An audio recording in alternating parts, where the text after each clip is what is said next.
네, 안녕하세요. 한국경제TV의 대표 파트너 신현식 파트너입니다. 오늘 지수가 상당히 이제 급락을 했습니다. 네, 급락을 해서 오늘은 이제 종목에 대한 브리핑보다는 오늘 시장에 대한 브리핑을 좀 해드리도록 하겠습니다. 네, 오늘 이 증시에 대한 전략을 말씀드리기 전에 구독 안 하신 분들 구독, 좋아요, 알림 설정까지 부탁을 드리겠습니다. 자, 오늘 방송 주제는 증권세 인상 따른 단기 조정이냐 아니면 추세 하락이냐 이거에 대한 부분을 알아보겠습니다.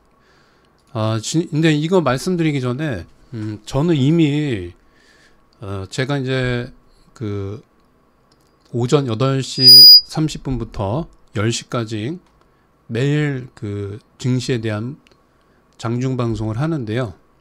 제 방송을 들으신 분들은 피해가 거의 없을 거예요. 자, 요 첫 번째로 좀 말씀을 좀 드릴게요. 제가 이제 방송에서 7월 30일 날 현금 비중 60% 이상. 네. 그리고 인버스 사야 된다. 네, 요거 보시면 이제 제 위에 문자 내역이 있어요. 8월 1일인데 저희는 2차 전지 싹 정리했고요. 네, 8월 1일 날 장 빠진다. 네, 정리했습니다. 자, 그리고 여기 머리 위에 보시면 제가 이제 코덱스 200 선물 인버스 2X를 1265원에 매수해라. 7월 31일입니다. 네. 그리고 오늘 오전에도 이제 장이 급락 가능성이 있기 때문에 주식을 줄여라. 그러니까 여러분들이 제 방송을 평일날 오전 8시에서 10시까지 방송을 하니까요. 꼭 제 채널 구독, 좋아요 하시고 실시간 방송 참여 부탁드릴게요. 제 방송을 한 이틀만 들으셔서도 오늘 이 하락에 대해서 예견을 할 수 있었다 라는 말씀을 먼저 드리고 방송을 시작하겠습니다.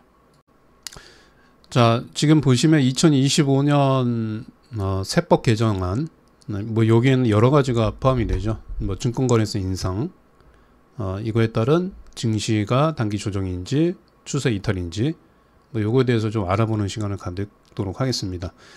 일단은 첫 번째로 증권세 인상이 무엇이 달라지는지 뭐 이런 거 먼저 좀 보면요.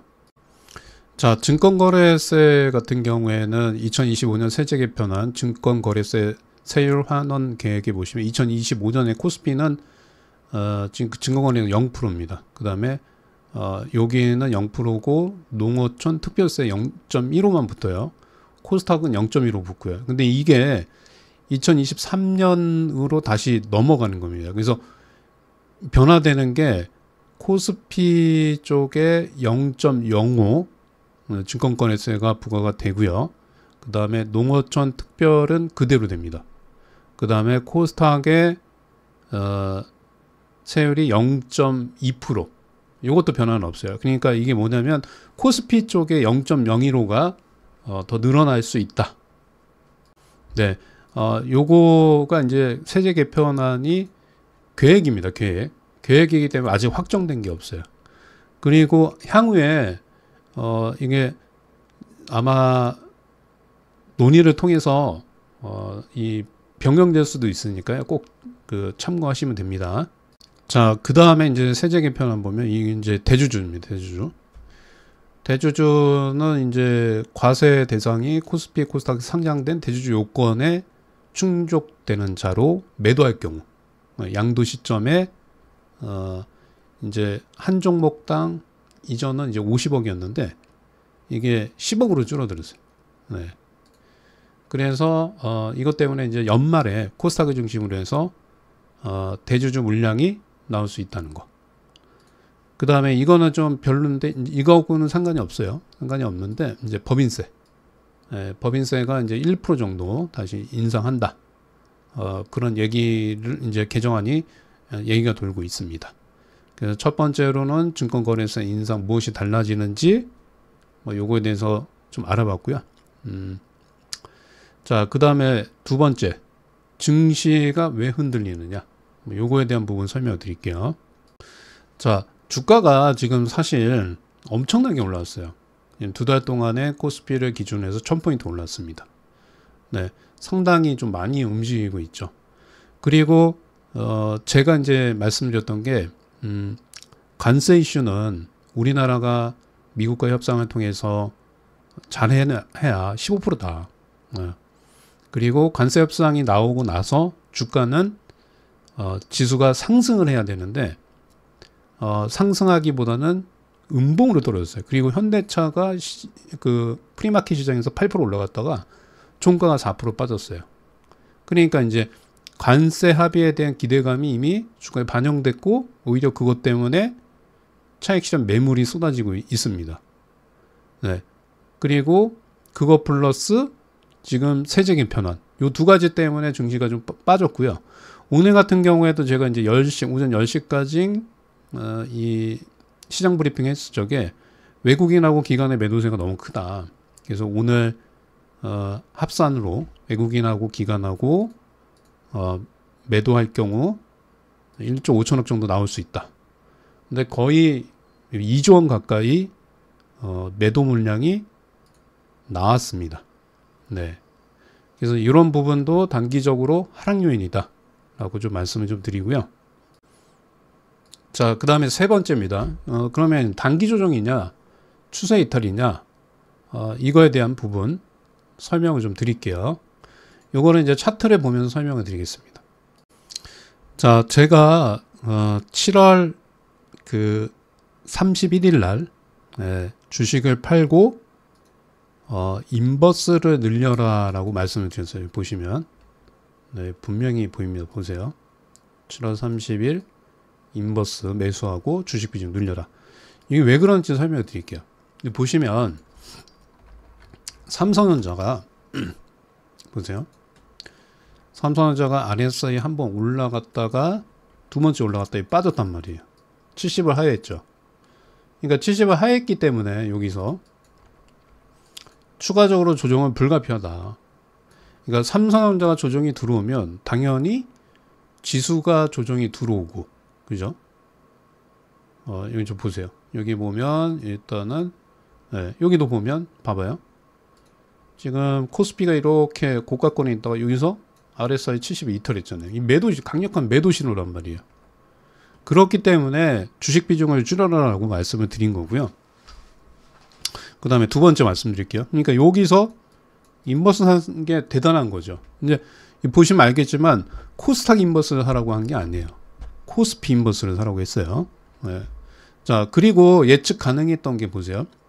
하루 전만 보더라도 코스피는 신고가를 돌파를 하고 상당히 좋은 흐름이었어요. 근데 코스닥을 보니까 이미 무너졌습니다. 보세요. 코스닥은 이미 고가 형성되고 무너졌다. 그래서 예측할 수 있다. 우리가 이렇게 코스피하고 코스닥 시장이 반대적으로 움직일 때는 이제 빠지잖아요. 그 코스닥이 미리 빠진다. 그러면 코스피도 그렇게 쫓아가는 경향이 많아요. 그렇기 때문에 조정이 들어오다 말씀드렸고요. 이거 보세요. 이거 조정이 들어오잖아요. 자, 그럼 앞으로는 어떻게 될 거냐? 이제 그게 중요하죠. 네. 자, 오늘 제 말을 잘 들으셔야 돼요. 자, 이거 말씀드리기 전에 구독, 좋아요, 알림 설정 네, 부탁드리고요. 여기 더보기란에 보면 신현식 파트너의 텔레그램 채널도 있습니다. 꼭 입장 부탁드릴게요. 자, 저는 일단은 이제 앞으로 시장은 조정이긴 해요. 네, 조정이긴 하는데 요것만 기억하세요. 첫 번째 1. 조정이 들어오면 코스피를 할 거냐 코스닥을 할 거냐. 대부분 코스피를 하겠죠. 아닙니다. 코스닥을 하셔야 돼요. 자, 여기 코스닥 지수가 740포인트에서 720포인트 사이에 오면 710이라고 합시다. 740에서 10포인트에 내려오면 이제 기술적 반등이 나올 거예요. 네. 기술적 반등이 나올 거니까 그때 주식을 사시면 되고요. 당연히 코스닥을 사야지 코스피는 사면 안 돼요. 그리고 나서 이제 앞으로는 반등이 나와도 코스닥이 먼저 나올 거고, 그 다음에 코스피는 좀 늦게 나올 거예요. 자, 코스피는 이제 어디서 반등이 나올 거냐? 요것도 한번 좀 알아보는 시간 갖도록 하겠습니다. 자, 코스피는 이제 딱 봤을 적에 3000포인트가 중요한 지지라인 때잖아요. 요게 지지하지 못하고 툼에 나오면 이제 그때부터 들어가시면 돼요.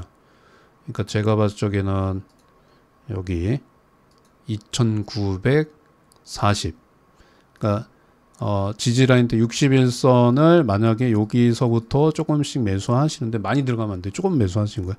61선 이탈하면 어떻게 됐어요?